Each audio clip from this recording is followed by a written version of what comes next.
छोटा शेर का बच्चा एक कीड़े को देख रहा था। उस कीड़े को एक गिरगिट अपना भोजन बना लेता है। इस मासूम को बहुत अफसोस होता है। शेर का बच्चा चिल्लाकर गिरगिट को भगा देता है, लेकिन तभी चट्टानों ने आवाज आने लगती है। बच्चा यहाँ वहाँ देखने लगता है। पहाड़ों से बहुत सारे जानवर भागने हुए आ रहे थे। बच्चा घबरा जाता है और भागने लगता है। उन सभी जानवरों को जंगल के लकड़बग्घे भगा रहे थे। ये सारी चाल इन्हीं लकड़बाघों की ही थी। बच्चा एक छोटे पत्थर के सहारे छुप जाता है, लेकिन बच्चा बहुत डरा हुआ था। इस भगदड़ में वो दब सकता था। तभी वो भागकर एक सूखे पेड़ पर चढ़ जाता है, लेकिन ये पेड़ भी टूटने ही वाला था। तभी बच्चे ने देखा भगदड़ के बीच इसके पिता भागते हुए आ रहे थे। उसके पिता आ जाते हैं और कहते हैं, बेटे सिम्बा में आ गया, चिंता मत करो। लेकिन तभी पेड़ टूट जाता है। दोनों भगदड़ के बीच गिर जाते हैं, लेकिन बहादुर पिता अपने बेटे को कैसे भी भगदड़ से सुरक्षित जगह कर देता है और खुद उस भगदड़ की चपेट में आ जाता है। सिम्बा घबरा जाता है, लेकिन उसने देखा उसके बहादुर पिता पहाड़ पर ऊपर चढ़ रहे थे। ये देखकर सिम्बा की जान में जान आती है। उसके पिता पहाड़ के आखिरी छोर तक पहुंच गए थे। ऊपर उसका भाई खड़ा था। ये अपने भाई से मदद मांग रहा था, लेकिन इसका मतलबी भाई उसे पहाड़ से नीचे धक्का मार देता है। अपने पिता को नीचे गिरते देख सिम्बा जोर से अपने पिता को पुकारता है, लेकिन अफसोस, बेचारे सिम्बा ने अपने पिता को खो दिया था। ये नन्हा बच्चा अभी से अनाथ हो चुका था। वो अपने पिता के पास ही सो जाता है। तभी यहाँ सिम्बा का चाचा आता है। ये बच्चे को डराकर भगा देता है। बेचारा नादान बच्चा डरकर यहाँ से भाग जाता है और लकड़बग्घों से कहता है, मार डालो उसे। सारे लकड़बग्घे सिम्बा को पकड़ रहे थे, जिस वजह से सिम्बा पहाड़ से नीचे गिर जाता है। लकड़बग्घों को लगता है कि वो मर चुका होगा। वो यहाँ से चले जाते हैं और यहाँ वही बूढ़ा शेर अपनी चाल चलता है। सिम्बा के परिवार को धमकाकर खुद ही राजा बन जाता है और साथ में लकड़बग्घों को भी शामिल कर लेता है। लेकिन सिम्बा अभी जिंदा था। वो एक नजर अपनी गौरव भूमि को देखता है और यहाँ से चला जाता है। सिम्बा ने अपना घर परिवार सब छोड़ दिया था। इसीलिए कहते हैं कि पिता एक सूरज के समान होता है। अब सिम्बा की जिंदगी में केवल अंधेरा था। वो थक कर जमीन पर सो जाता है। तभी यहाँ कुछ गिद्ध आते। सभी गिद्ध सिम्बा को भोजन बनाने वाले थे, लेकिन तभी कोई सिम्बा की तरफ आ रहा था। वो एक जंगली स्वर था। स्वर सभी गिद्ध को भगा देता है। ये लोग सिम्बा को नहीं जानते थे, लेकिन नेवला उसे देखकर भाग जाता है। क्योंकि वो एक शेर का बच्चा था, सिम्बा को होश आता है। अब सिम्बा यहाँ से उदास होकर जा रहा था, लेकिन नेवला और स्वर सिम्बा के एक अच्छे मित्र बन जाते हैं। उसे हौसला देते हैं। कहते हैं, जिंदगी में हर कोई अपनों को खोता है। इस रीति को कोई बदल नहीं सकता और तुम तो एक बहादुर राजा के बेटे हो। ये सुनकर सिम्बा अच्छा महसूस करता है। वो दोनों उसे अपने जंगल लेकर जाते हैं, जो जंगल बेहद प्यारा था। सिम्बा को ये जंगल बहुत पसंद आता है। सभी जानवर सिम्बा को देख हैरान थी कि आखिर एक शेर का बच्चा हमारा दोस्त कैसे बन सकता है। लेकिन जो भी हो, सब मिलकर रहते हैं और साथ मिलकर भोजन करते हैं। धीरे धीरे सिम्बा अब बड़ा हो चुका था, जो बिल्कुल अपने पिता मुफासा की तरह दिख रहा था। और यहाँ पर सिम्बा के चाचा ने भौकाल मचा रखा था। लकड़बग्घों के साथ मिलकर जानवरों का शिकार कर रहा था। ये एक बेईमान और अपने भाई का हत्यारा था। इनको शिकार करते हुए एक पक्षी देख लेता है और सिम्बा का परिवार भूखा मर रहा था। इनको वो शेर शिकार नहीं करने देता था। तभी वही पक्षी सिम्बा के परिवार के पास आता है और इनको सारी बात बता देता है। लेकिन तभी यहाँ लकड़बग्घे आ जाते हैं, उसे पकड़ने लगते हैं। पक्षी यहाँ से भाग जाता है। सिम्बा का परिवार बेबस और लाचार था। ये लोग कुछ नहीं कर सकते थे, क्योंकि उस हरामी शेर ने इनके ऊपर दबाव बना रखा। अब सिम्बा की माँ कहती है, ये हमारी गौरव भूमि है, हमें इसकी हिफाजत करनी चाहिए। समय बहुत बलवान होता है। लेकिन नाला शेर से युद्ध करने को कहती है। तभी इनके पास लकड़बग्घा आता है और कहता है, महाराज तुमको बुला रहे हैं। सिम्बा की माँ उस बूढ़े शेर के पास जाती है। बूढ़ा शेर अपने शिकार को खा रहा था और कहता है, कौन सी योजना बना रहा है तुम्हारा डरपोक परिवार। सिम्बा की माँ कहती है, तुम हद से ज्यादा शिकार कर रहे हो। शेर कहता है, शिकार नहीं करेंगे तो भूखे मर जाएंगे। हमारा काम ही है किसी को मार कर अपनी भूख मिटाने। सिम्बा की माँ कहती है, इस तरह शिकार नहीं किया जाता जिस तरह तुम कर रहे हो। शेर कहता है, तुमने मुझे ठुकरा कर मुफासा को चुना था, अब तो वो डरपोक भी मर चुका है। सिम्बा की माँ कहती है, वो डरपोक नहीं, एक बहादुर और ताकतवर राजा थे। तभी शेर गुस्से से कहता है, आज के बाद पहले लकड़बग्घे भोजन खाएंगे और उसका बचा हुआ तुम और तुम्हारा परिवार खाएगा। सभी लकड़बग्घे खाने के लिए टूट पड़ते हैं और यहाँ सिम्बा को दिखाया जाता है, जो पूरी तरह से बदल चुका था। इसे अपने परिवार की याद तक नहीं आ रही थी। वो भूल गया था सब। लेकिन रात के समय सिम्बा अपने बहादुर पिता को याद करके बहुत उदास था। सिम्बा का बाल उड़कर एक नदी में गिरी जाता है। उस बाल को एक चिड़िया उठा लेती है और अपने घोंसले में ले जाती है, लेकिन दूसरी चिड़िया उस बाल को फेंक देती है। वो बाल बबूल के पेड़ पर गिरता है। जिराफ बबूल के पत्तों के साथ सिम्बा के बाल को भी खा लेता है। अब एक कीड़े को दिखाया जाता है, जो जिराफ के मल को ढकेल कर ले जा रहा था, लेकिन जिराफ का मल लुढ़क कर टूट जाता है और सिम्बा का बाल उड़कर दूर चला जाता है, जहाँ बहुत सारी चींटियां थी। एक चींटी बाल को उठाकर ले जाने लगती है। तभी एक बंदर चींटी के पास उस बाल को देख लेता है। बंदर ने पहचान लिया था कि ये सिम्बा का ही बाल है और सिम्बा अभी जिंदा है। ये संदेश एक खुशी का संदेश था। बंदर खुश था, क्योंकि इनका राजा फिर से गौरव भूमि पर राज करेगा। और यहाँ सिम्बा के दोस्त पर एक शेर हमला कर रहा था। इनके जंगल में एक शेर घुस चुका था। सिम्बा का दोस्त अपनी जान बचाकर भाग रहा था। वो शेर का शिकार होने ही वाला था। तभी सिम्बा उस शेर को दबोच लेता है। दोनों ही एक दूसरे से कम नहीं थे, लेकिन दूसरा शेर सिम्बा को दबोच लेता है। सिम्बा उसे नाला कह के पुकारता है। दोनों एक दूसरे को जानते थे। ये नाला सिम्बा की बचपन की दोस्त थी। नाला सिम्बा को जिंदा देखकर बहुत खुश होती है, क्योंकि नाला को सिम्बा मिल गया था और सिम्बा को उसका प्यार था। सिम्बा कहता है, नाला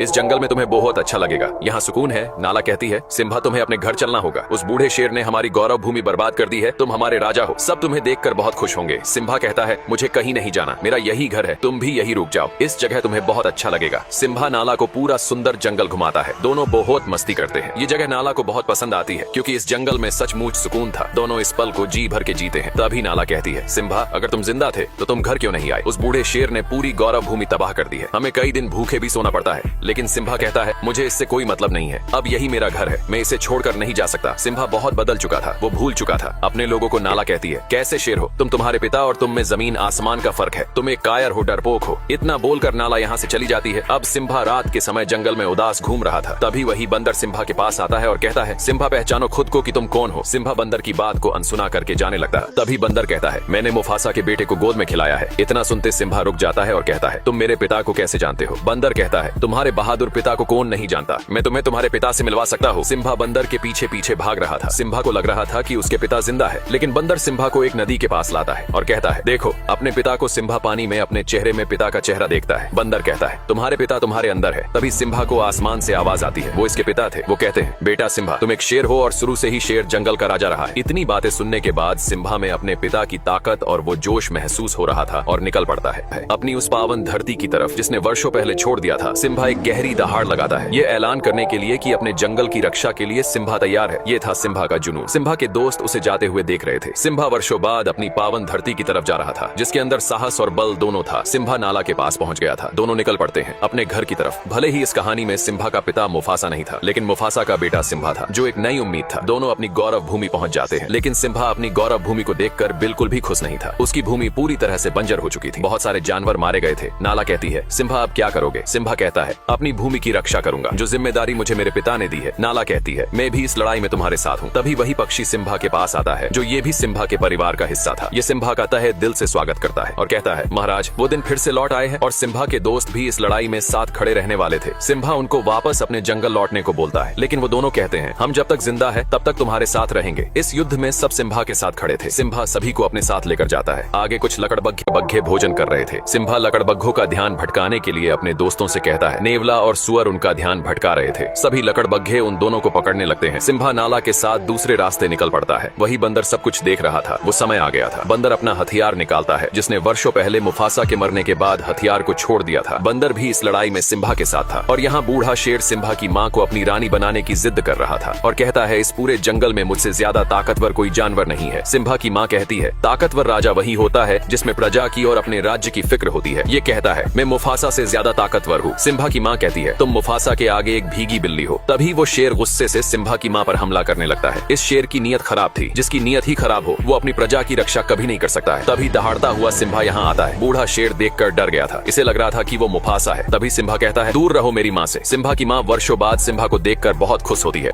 जो दिया वर्षों पहले बुझ गया था वो फिर एक नई रोशनी लेकर आया था। बूढ़ा शेर कहता है भतीजे तुझे जिंदा देखकर बहुत खुशी हुई। सिम्बा कहता है कोई एक वजह बताओ चाचा की तुम्हें जिंदा छोड़ दूं। बूढ़ा शेर कहता है ये मत भूलो तुम जंगल के राजा के सामने खड़े हो। तभी नाला कहती है अब से हमारा राजा सिम्बा है, उसके लिए हमें भले ही युद्ध ही क्यों न करना पड़े। सिम्बा का परिवार भी युद्ध के लिए तैयार था। सिम्बा कहता है हार मान लो चाचा। बूढ़ा शेर कहता है मैं नहीं चाहता कि मेरे हाथ हो, तुम सब मारे जाओ। तुम सब मेरा परिवार हो और क्या तुम सबको पता है तुम्हारे इस सिम्बा ने क्या किया है भतीजे। तुमने इनको बताया नहीं कि तुम अपने पिता मुफासा के हत्यारे हो। अपना गुनाह कबूल करो और बताओ सबको कि तुम्हारी वजह से हमारे महान राजा मारे गए। सिम्बा का पूरा परिवार सिम्बा को देख रहा था। तभी सिम्बा कहता है हाँ मेरी वजह से मारे गए थे मेरे पिता। तभी बूढ़ा शेर कहता है आखिर कर लिया कबूल हत्यारा है। ये अपने पिता का, इसी की वजह से आज महाराज हमारे बीच नहीं रहे। ये क्या राजा बनेगा जिसने अपने पिता को ही निगल लिया। बूढ़ा शेर सिम्बा की बातों को दबाता हुआ उसे पीछे लेकर जा रहा था। सिम्बा घबरा गया था और कहता है मैं राजा नहीं बनूंगा। तभी अब बूढ़ा शेर सिम्बा की बातों को दबाते हुए उसे पीछे लेकर जा रहा था और जोर से चिल्लाकर कहता है झुकाओ अपने सर को। तभी सिम्बा का पैर फिसल जाता है। सिम्बा चट्टान पर लटका हुआ था। यहाँ जोर की बिजली कड़कती है। ये वो आखिरी पल था जिसमें एक पापी का अंत तय था। बूढ़ा शेर कहता है ये नजारा मैंने वर्षों पहले देखा था, बिल्कुल तुम्हारी तरह ही मुफासा ने मेरी आंखों में देखा था। बूढ़ा शेर उछलकर सिम्बा के पंजों को दबा लेता है और कहता है एक राज की बात बताऊं भतीजे, तेरे बाप मुफासा को मैंने ही मारा था। इतनी बात सुनते ही सिम्बा अपने पिता के उस दुख भरे पल को याद करने लगता है। तभी सिम्बा जबड़े से उसके बाल पकड़कर ऊपर आ जाता है और चिल्लाकर कहता है कैसे भाई हो तुम, अपने सगे भाई की ही हत्या कर दी। बूढ़ा शेर कहता है ये झूठा बोल रहा है, इसकी बात मत सुनो। तभी सिम्बा की माँ कहती है तुमने मुफासा को नहीं मारा तो उनकी आंखों में कैसे देखा। बूढ़े शेर का अंतिम समय आ चुका था। तभी बूढ़ा शेर लकड़बग्घों से कहता है मार डालो सबको। सभी लकड़बग्घे सिम्बा के ऊपर टूट पड़ते हैं, लेकिन सिम्बा सभी लकड़बग्घों को जबड़े से दबाकर फेंक रहा था। नाला अपने परिवार को हमला करने को कहती है। सिम्बा का पूरा परिवार लकड़बग्घों पर टूट पड़ता है। ये था एक भीषण युद्ध जो सत्य और असत्य के बीच हो रहा था। सभी लकड़बग्घे सिम्बा को नोच रहे थे। नाला ये देखते हैं दौड़ पड़ती है। ये था नाला का अपने प्यार के प्रति लगाव और सिम्बा के दोनों दोस्त भी इस लड़ाई में शामिल थे।